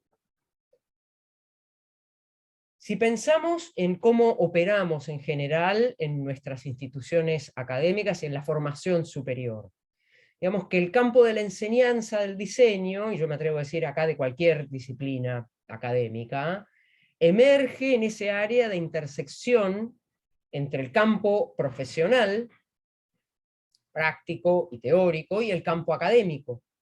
Por esto que yo mencionaba hace un rato, la mayoría de los docentes que enseñamos somos profesionales y muchos ejercen la práctica. Y la enseñanza es ese área de intersección, donde yo tendré que ver cuánto de un campo superpongo sobre otro. Y en este gráfico está intencionalmente centrada la intersección, lo cual no quiere decir que sea así. Porque según tradiciones, según concepciones disciplinares, según concepciones de la enseñanza, puede ser que esta intersección crezca hacia el campo profesional o crezca hacia el campo académico, ¿sí? El equilibrio es bastante difícil porque este esquema, como vamos a ver un poco más adelante, está determinado por, en principio, un contexto que va a presionar sobre esta figura, que va a presionar en el buen y en el mal sentido, y que va a participar en el proceso decisional que se produce en ese área de intersección. Entonces también puede ser que este mismo esquema en determinados momentos se descentre hacia un campo o hacia el otro, en función de cómo participa este escenario. El otro escenario que aparece, y que no es menor, es el contexto académico. Acá, a modo de ejemplo, simplemente voy a referir a mi propia institución, cuyas lógicas conozco porque hace muchos años ya que no solo me formé, sino que doy clase en la FADU. Es un contexto académico sumamente complejo por la masividad, por la cantidad de cátedras que dictan sobre todo las materias obligatorias. Recién al mencionar un poco mi currículum, por llamarlo de alguna manera, digamos, yo soy profesora titular de una de las tantas cátedras de talleres verticales de diseño, que además desde hace 3 años tiene 4 niveles, pero yo soy una de las 11. Y en morfología hay 6 cátedras de diseño, y eso hace ese contexto académico. ¿Cómo me veo yo, cómo me defino yo, cómo defino la propuesta de enseñanza que se hace en mi cátedra en ese contexto? En un contexto de masividad, atravesado por la tradición arquitectónica, lo cual determina muchos de los puntos de este proceso decisional que yo mencionaba antes. ¿Cómo reconozco yo esa relación? Si la reconozco, si no, si la asumo. Si el contexto académico, junto con el contexto anterior, que es, si se quiere, todavía mayor y abarcativo, también va a presionar, insisto, positiva y negativamente, sobre las decisiones que tomemos en esa pequeña área de intersección entre estos dos campos. Porque fíjense que el campo profesional y el académico exceden por mucho el campo de la enseñanza del diseño. Entonces, ya para ir cerrando y dar pase al debate. Lo primero que uno debiera preguntarse, o sería bueno preguntarse, antes de avanzar sobre qué enseñar, es ¿qué pensamos? ¿Qué pensamos del saber que queremos enseñar? ¿Qué pensamos de la disciplina que tiene que ver con ese saber? ¿Qué aprendimos? ¿Vamos a enseñar lo mismo que aprendimos, distinto, algo más, algo menos, lo mismo pero de otra manera? ¿Qué hacemos en nuestra práctica? ¿Cómo podemos capitalizar eso que seguimos aprendiendo? Y acá voy a referir al tan archiconocido Donald John, ¿no? Más allá de que creo que a diseñar no solo se aprende diseñando, sino también de muchas otras maneras. Pero ¿qué aprendimos cuando diseñamos? ¿Cómo podemos aportar ese conocimiento? ¿Y qué deseamos? ¿Qué perfil profesional queremos formar? ¿Qué deseamos para nuestros estudiantes? ¿Cuál es entonces nuestra posición ideológica? ¿Cuáles son las tradiciones que nos han atravesado y estructurado, otra vez en términos de Bourdieu? ¿Cómo es nuestra práctica profesional? ¿Y cómo es el perfil profesional que nuestra institución se propone aportar a la sociedad? En definitiva, este repertorio de respuestas a estos interrogantes es o va a ser nuestro escenario decisional. Las decisiones las vamos a tomar sobre qué enseñar a partir de revisar qué pensamos, qué hacemos, cómo aprendimos, qué profesional queremos formar, a qué disciplina queremos aportar con nuestra propuesta de enseñanza. Ahí se entiende tal vez entonces por qué cuando yo vi qué enseñar de las carreras de hoy a la enseñanza proyectual futura, diría, creo que la enseñanza proyectual futura es la mayor incertidumbre. Tenemos algunos datos, empezamos a ver algunos actores nuevos, pero convengamos que en las disciplinas proyectuales, actores nuevos vienen apareciendo casi desde que nacieron. Por lo tanto, me parece que lo más interesante tal vez es primero asegurarnos, si cabe la metáfora, desde dónde vamos a darle la bienvenida a estos actores nuevos, cuya llegada es ineludible. Porque en tanto la sociedad y nuestra disciplina es una práctica social, por lo tanto no puede estar ajena a los cambios en la sociedad. Mientras la sociedad evolucione, y no voy a hacer ningún juicio de valor sobre cómo ni para dónde evoluciona, pero evoluciona porque está en su naturaleza, siempre tendremos que estar pensando en darle la bienvenida a un nuevo actor a nuestro campo disciplinar. Si nosotros podemos construir sólidamente quiénes somos, es más sencillo darle la bienvenida a actores que hoy no podemos ni siquiera vislumbrar.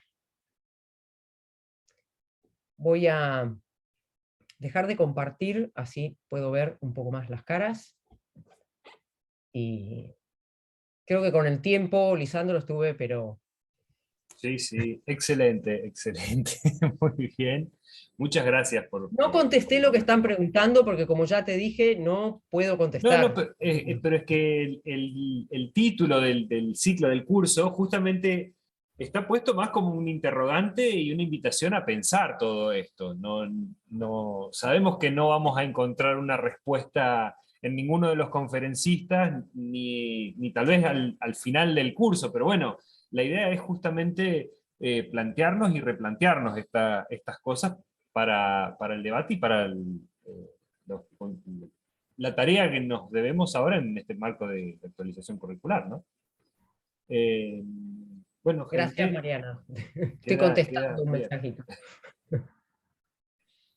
Queda abierto a preguntas, a diálogo, como parezca mejor.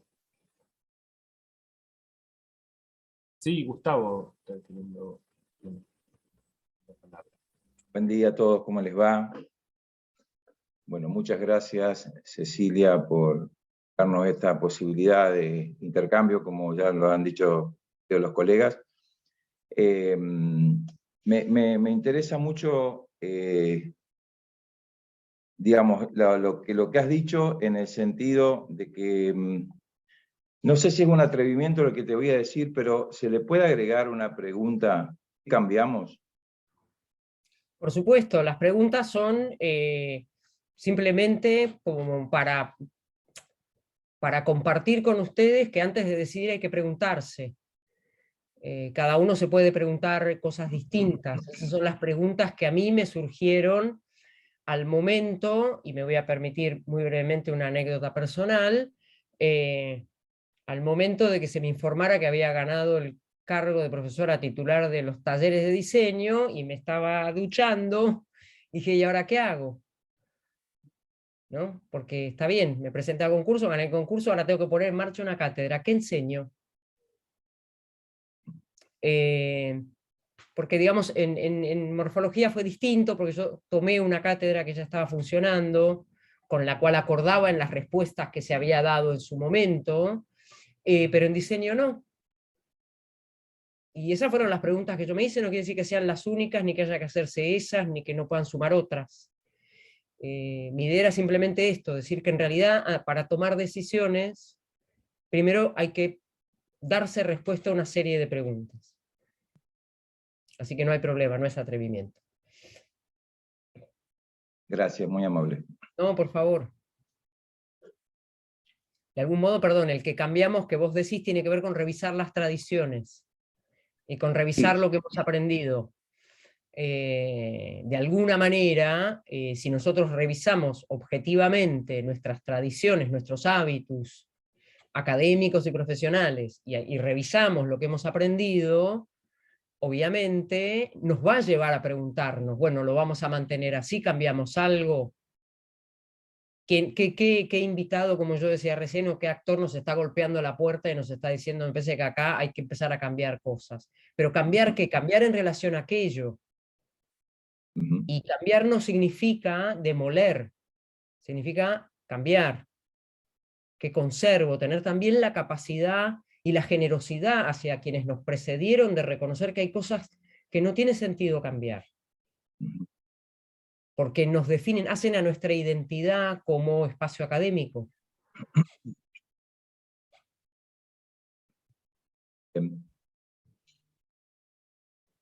Isabel está pidiendo la palabra.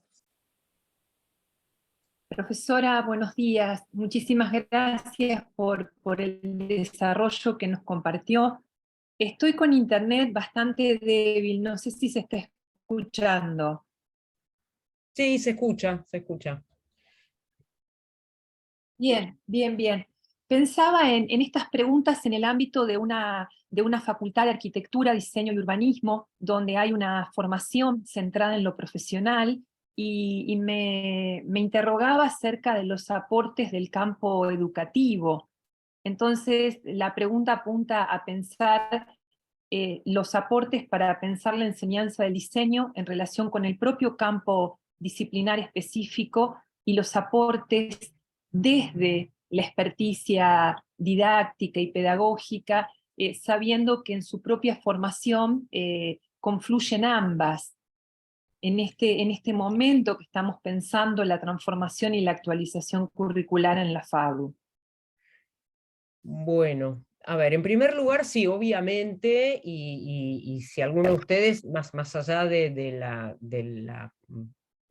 por lógica breve presentación de mis antecedentes, digamos, yo tengo en mi haber, como decía antes, en mi prontuario, la carrera docente hecha en la FADU, quien fuera originalmente la directora, no de lo que finalmente fue mi tesis doctoral, pero la que fuera en algún momento mi primer directora de tesis doctoral fue la doctora Edith Litwin, con lo cual yo tengo una formación en el campo de la didáctica.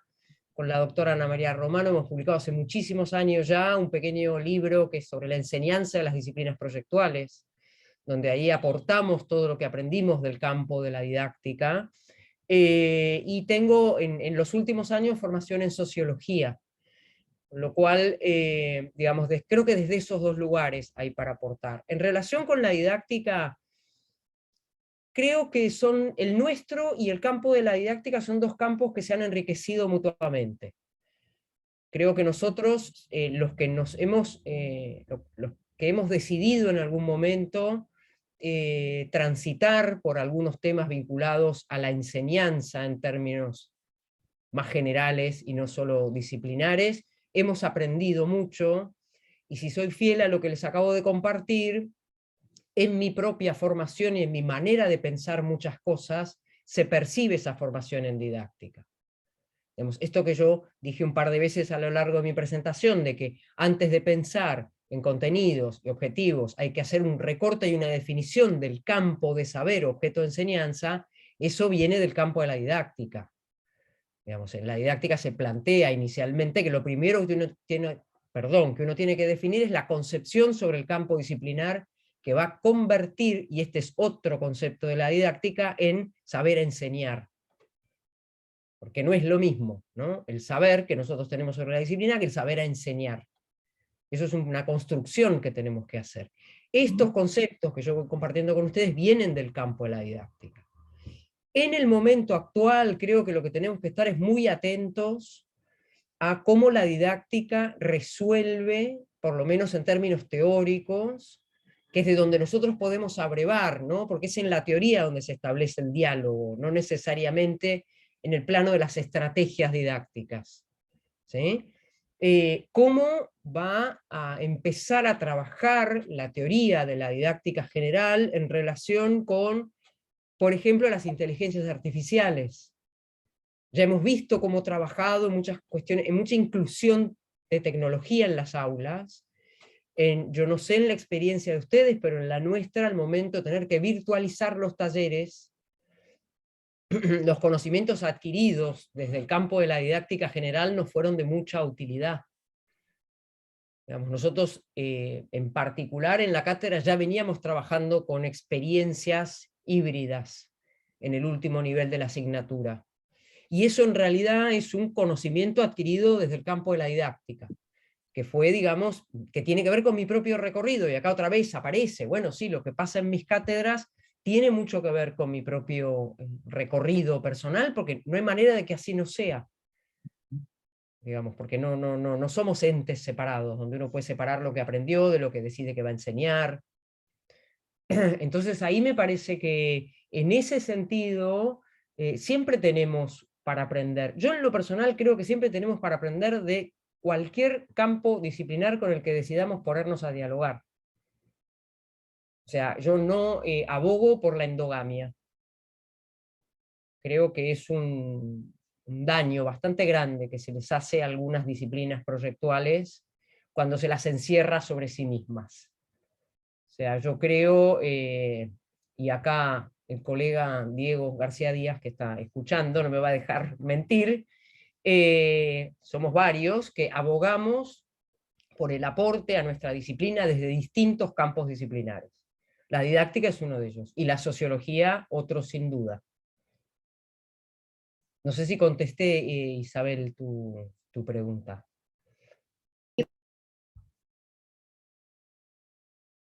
Te perdimos, Isabel, te quedaste Te perdimos justo congelada. Vamos de nuevo. Gracias, gracias, sí. Bárbaro.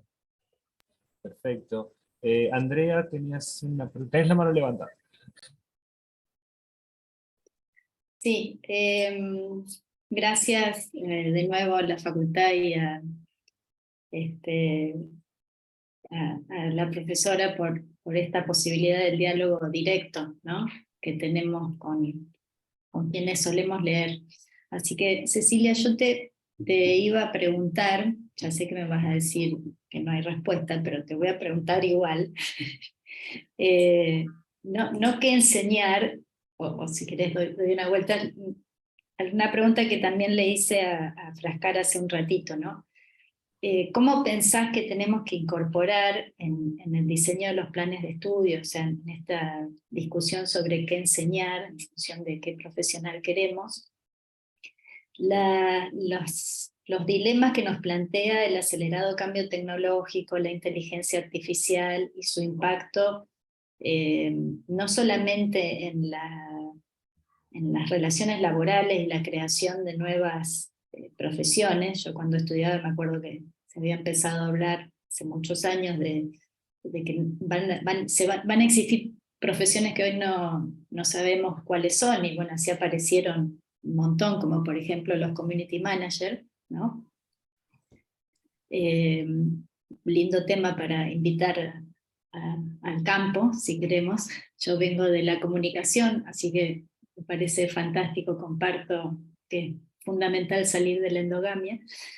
Pero bueno, ¿cómo pensar o cómo le damos espacio a estos cambios que sabemos que vienen, que tienen mucha incertidumbre, pero que tienen mucho impacto no solo en las prácticas, sino en las formas de aprender, ¿no? En los procesos cognitivos, por la forma en que nos vinculamos, o que sobre todo nuestros futuros estudiantes se van a vincular cada vez más con el conocimiento y con las tecnologías que median el vínculo con el conocimiento.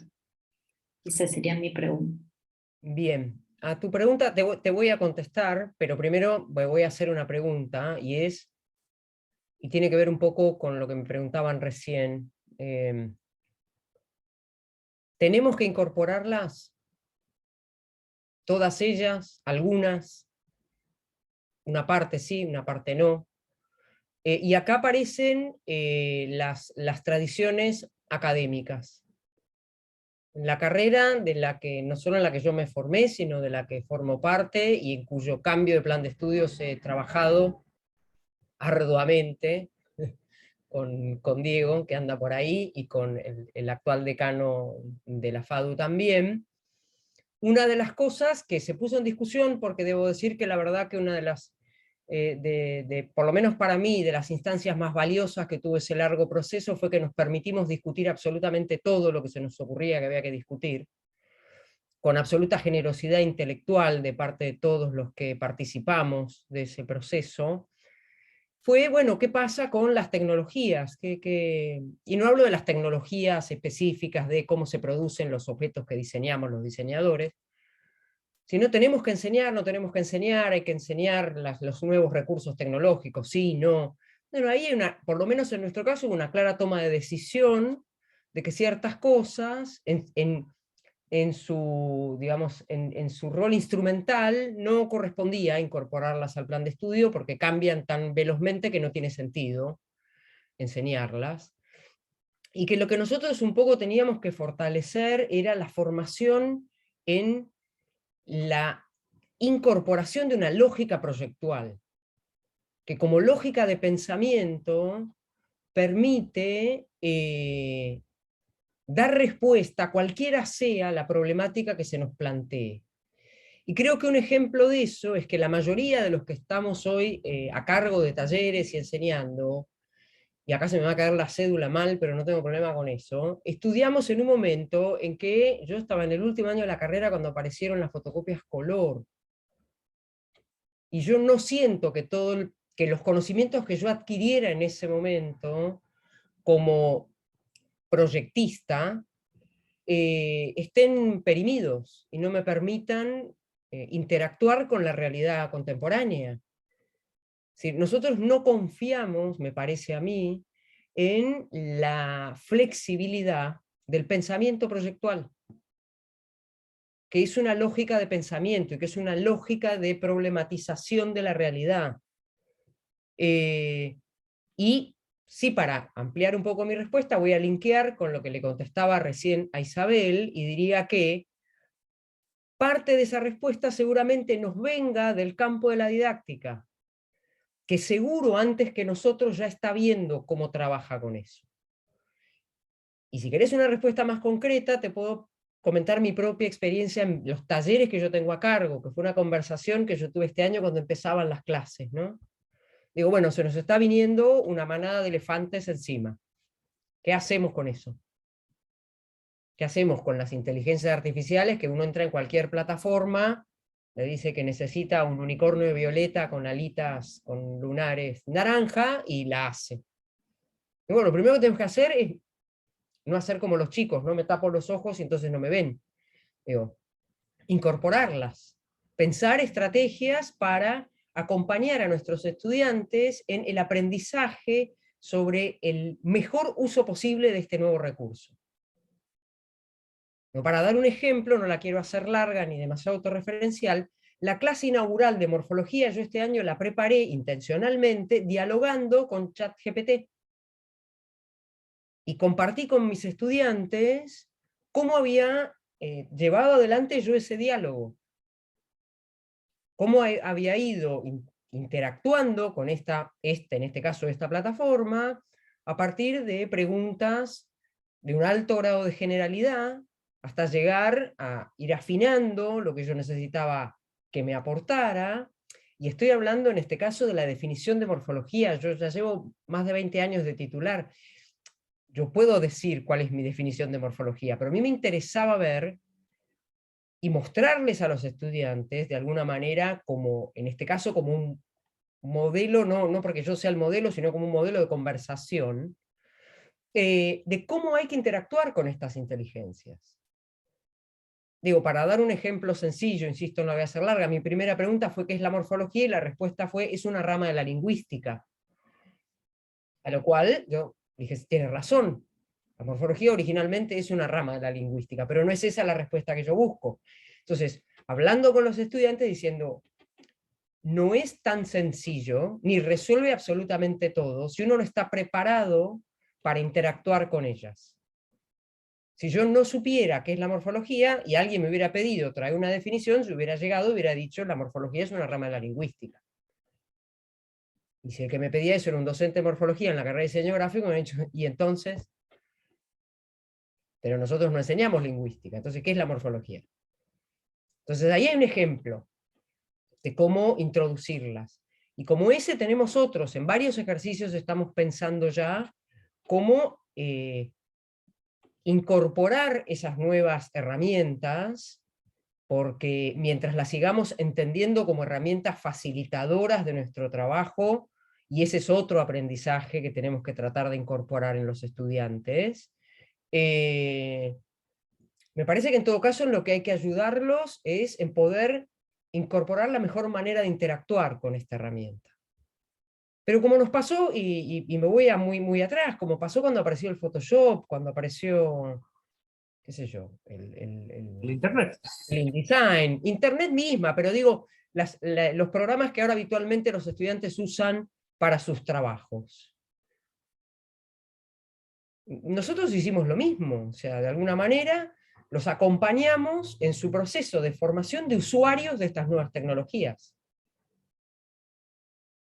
Entonces, ahí hay otro factor que me parece que sobre todo en los diseños ha venido a resurgir de la mano de lo que yo personalmente me permito llamar el proceso proyectual 2.0, que es el design thinking, que no hace más que volvernos a hacer pensar que el usuario existe y que uno tiene que tener cierto grado de intercambio, de conocimiento, de empatía. O sea, a ver, si te lo puedo sintetizar. Primero, trabajar con ellos la idea de que es una herramienta más. No es otra cosa, no los va a reemplazar, porque todavía, y acá voy a la incertidumbre, todavía no son seres humanos. No tienen capacidad afectiva, no tienen capacidad de empatía, que es algo que para un diseñador es central. Yo diría para cualquier profesional, pero para un diseñador es central. Poder reconocer al otro. A mí en todo caso, más que las tecnologías, si voy a ser sincera, me preocupa algo que viene trabajando hace mucho tiempo Byung-Chul Han. No sé si alguien tuvo el placer, entre comillas, de leerlo. A mí me preocupa más, y para citar un par de textos de él, la expulsión de lo distinto, en cómo afecta al diseñador. Ahora lo escribo. Hay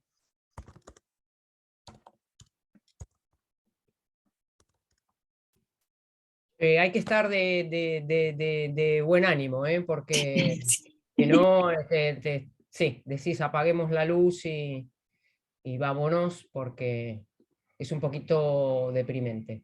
Entonces me parece que ahí es, él lo que plantea, y a mí me parece que para un diseñador eso es un riesgo muy grande, y es la expulsión de lo distinto y esta suerte de desaparición del otro, ¿no? La agonía del Eros es un libro interesante de Byung-Chul Han, que después si a alguien le interesa, yo tengo un texto publicado en la revista Área de nuestra facultad, sobre si el diseño agoniza como el Eros, ¿no? O sea, sobre el impacto que está teniendo en los diseñadores este mirarse a sí mismo exclusivamente, ¿no? ¿Cómo hacemos para pensar en otro, en un usuario, en alguien que tiene que capitalizar eso que nosotros producimos, si a nosotros el otro no nos interesa más?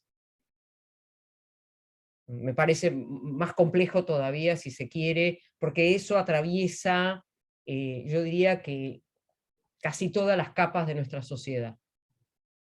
La tecnología a nosotros porque nos movemos en este universo, pero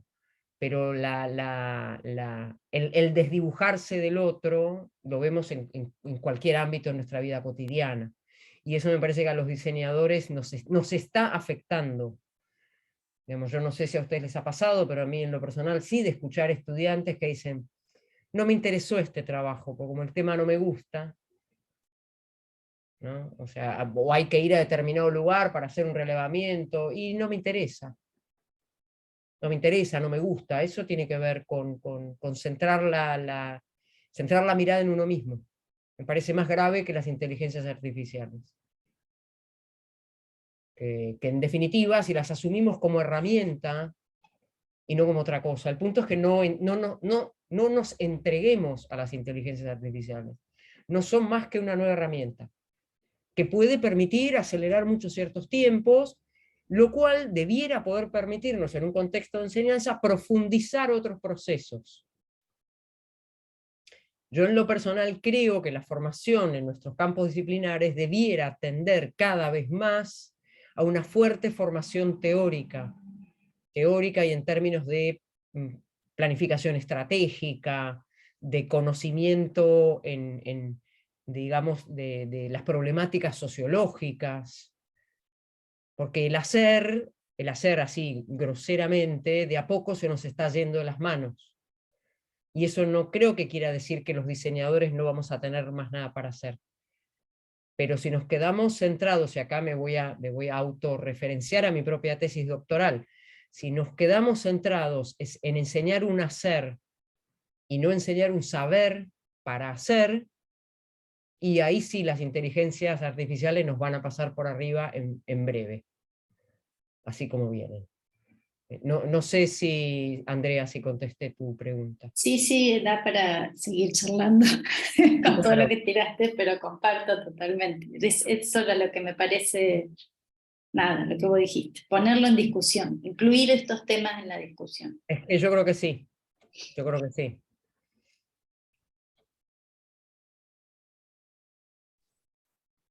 No sé si alguien más tiene alguna pregunta, consulta, participación.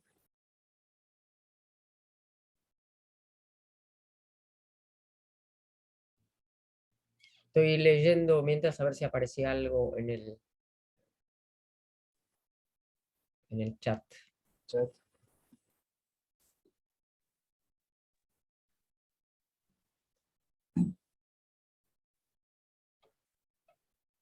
No sé si puedo, Mechi, abusar del tiempo, o Lichi. Hable tranquila. Esta cosa de Mechi y Lichi habla de la edad de algunos, de los que estamos acá y de los otros. Yo puedo preguntarle a cada expositor si es necesario tesina o proyecto final de carrera. Pregunte. Bien. ¿Qué pensás, Cecilia, sobre los trabajos finales o tesinas de carrera en diseño? Lo primero, y me van a odiar, pero lo primero que me voy a preguntar es ¿de qué hablamos cuando hablamos de tesina en una carrera de ese estilo? Digo esto porque, a ver, nuestras disciplinas, si bien en algunos casos, en algunas asignaturas incluyen cierto manejo de lo que se llama una tesina, en lo que hace a planteo y estoy hablando sin saber de qué se trata, planteo de alguna investigación particular, con un cierto desarrollo, con cierta fundamentación teórica, lo que nos tenemos que preguntar, como en cualquier otra situación, es si nosotros damos los conocimientos para que los estudiantes puedan hacer eso que después les vamos a pedir que hagan. Pero si la tesina, por ejemplo, es un trabajo de investigación, la carrera tiene que incluir formación en investigación. Si la tesina incluye un desarrollo teórico, la carrera tiene que incluir formación en manejo de teoría. Y si no, pongámosle otro nombre. Y acá va otra cosa que creo que yo la charlaba con Lisandro, si no me equivoco, cuando hablamos. Yo tengo un problemita con las palabras correctas. Vos me decís tesis o tesina y yo pienso en el formato habitual de una tesis o una tesina. Si no, no le pongamos ese nombre, porque generamos una expectativa equivocada, un miedo equivocado, y nos instalamos en un espacio que no nos corresponde. Nuestra disciplina es una disciplina proyectual, las tesis tienen que ver con disciplinas en general teóricas y se sustentan en trabajos de investigación. si queremos hablar de un proyecto final de carrera, y entonces estamos hablando de un proyecto cuyas características y particularidades, digamos, hacen de algún modo como cierre de la formación del estudiante, puede ser. Digo, en muchos talleres de diseño, por ejemplo, yo hasta que implementamos el cambio de plan de estudio, en el último nivel de mi taller de diseño, se hacía una suerte de proyecto final, que la diferencia que tenía con los proyectos que venían haciendo los estudiantes era que cada uno elegía la problemática y tenía que desplegar un cierto grado de complejidad. Ahora, si vamos a pretender otra cosa, veamos si estamos formando a nuestros estudiantes para que lo hagan. Digo esto desde mi otro rol académico, digamos, yo desde hace unos años integro la comisión de doctorado, y uno de los problemas más graves que tenemos es que una tesis doctoral supone sentarse y escribir. Y los diseñadores de ninguna de las 7 carreras están formados en escritura académica. Entonces es como mucho más trabajoso para los diseñadores de cualquiera de las carreras, acá incluyo los arquitectos también, el poder desarrollar una construcción teórica y el manejo de escritura académica y de textos académicos. Pero eso depende a qué llames tesina.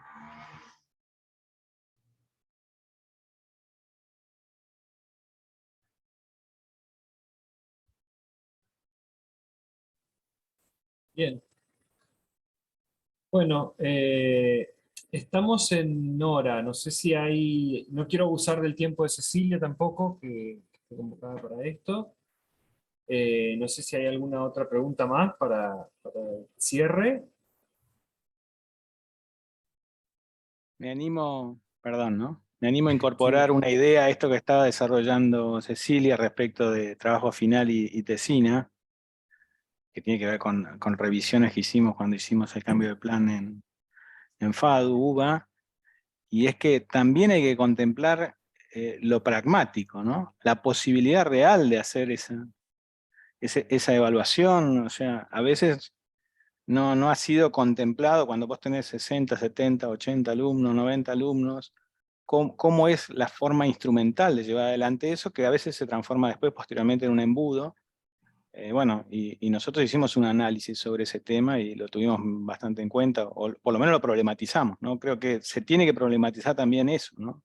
La implementación tiene que ser parte de las problematizaciones, porque a veces lo ideal podría ser pasar por ese tipo de experiencias, por supuesto, entendiendo exactamente a qué nos referimos, pero incluso el trabajo proyectual final, ¿no?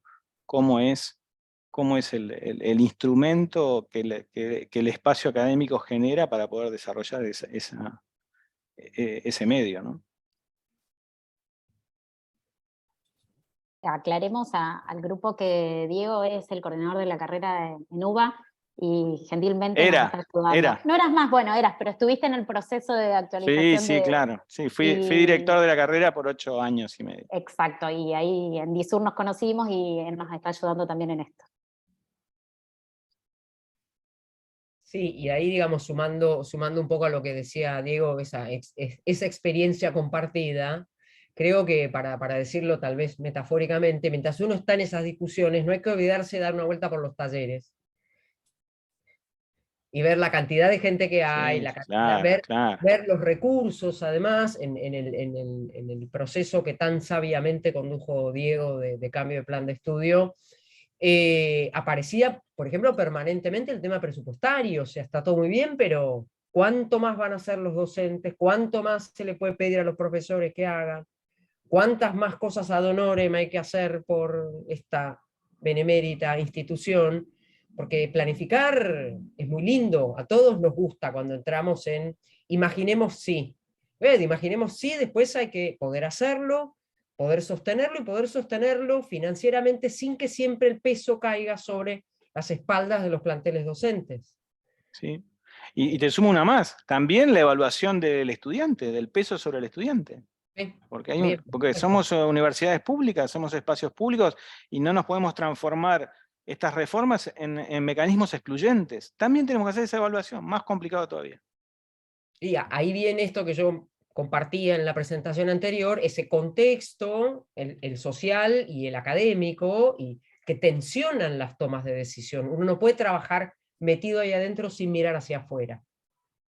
Porque después lo que está hacia afuera va a hacer que lo que definimos adentro fracase.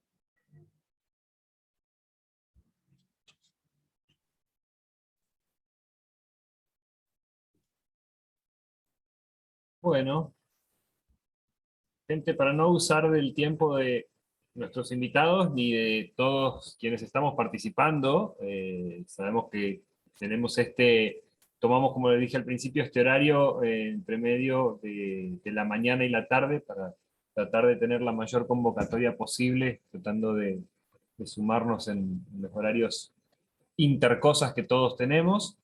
El lunch para la semana que viene, si es que hacemos la instancia presencial.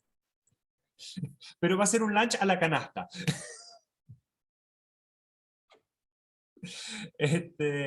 Sí, todos tenemos que ir a almorzar para seguir con la jornada de actividades. Gente, agradecido por la presencia, agradecido a nuestros invitados de lo esclarecedor y lo enriquecedor que ha sido todo esto. Nos estamos viendo mañana en las siguientes jornadas, las siguientes conferencias planteadas en este esquema, que van a ser a las 18 horas, mañana a las 6 de la tarde, de 18 a 20, vamos a estar compartiendo con 2 invitados más en estas discusiones, en estos diálogos. Ya no estamos discutiendo o debatiendo, pero estamos cuestionándonos e iniciando el camino. Si nadie tiene nada más, yo por mi parte les agradezco un montón y nos estamos viendo mañana. Ahí Cecilia, Diego, les están haciendo muchos agradecimientos por el chat. Si los están Sí, siguiendo. los estoy viendo, gracias a ustedes nuevamente por la invitación. A mí no, esta charla fue de Cecilia y el gran trabajo también, o sea, ella nada, recompone un trabajo que hicimos juntos, pero esta exposición es de ella y la claridad sin duda fue la misma con la que nos ayudó, o fue una participante esencial en el trabajo que hicimos. Así que bueno, la escucho y vuelvo a escuchar todo lo que me gusta, así que espectacular. Me animo a pedirte que te hagas más presente en FADU. Me encantaría poder contar con más encuentros, y Lichi y Mechi, si pueden gestionar algunos otros conversatorios o encuentros, sería fantástico. Perfecto. Haremos todo lo posible. Digo que nosotros vemos ahora este par de horitas, pero han sido unas cuantas semanas de tratar de coordinar Tetris de los horarios que todos tenemos ocupados. Bueno, nuestros invitados principalmente, que justamente están invitados, bueno, a coordinar horarios que fueran posibles para hacer esto, pero bueno, vamos a tratar de hacer todo lo que esté al alcance para tener más participaciones y más invitados de este tipo. Y bueno, Cecilia y Diego, que Sí. obviamente ya quedan comprometidos para algún futuro Para alguna jornada. participación. Sí, porque mientras hablaba Cecilia, mi teléfono explotaba, en que por favor te traigamos a hablar de pensamiento proyectual, así que hago formalmente la invitación adelante de todos, y agradecer a todos los docentes por el gran número de presencia. La verdad es que agradezco, porque para nosotros fue un trabajo muy complicado, tener que armar todas las jornadas en poco tiempo y empezar a armar lista de invitados y demás, y agradecer la respuesta de todo el equipo docente de la FADU-UNL estar presentes, ¿no? Eso también me parece que es importante.